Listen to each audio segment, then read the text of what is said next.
আওয়ামী লীগের তৃণমূল নেতাবৃন্দ যারা আছেন, হতাশ হওয়ার কোনো কিছু নাই।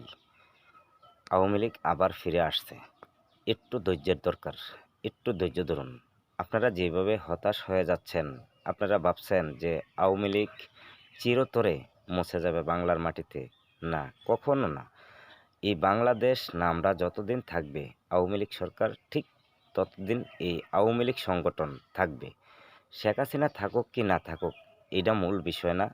কিন্তু বঙ্গবন্ধুর যে একটা আদর্শ, এই আদর্শ ধইরা রাখতে হইলে হতাশ হওয়া যাবে না। মনে রাখবেন, রাজনীতির মাঠ এমন একটা মাঠ, 5 বছর পরে পরে রাজনীতি ঋতু বদলায়। মনে রাখবেন, একবার আওয়ামী লীগ আসবে, একবার বিএনপি আসবে। যত হাঙ্গামারি করুক না কেন, আওয়ামী লীগ আবার এই বাংলার মাটিতে রাজনীতি করবে এবং নির্বাচিত হবে। আপনারা হতাশ হবেন না, ধৈর্য রাখুন।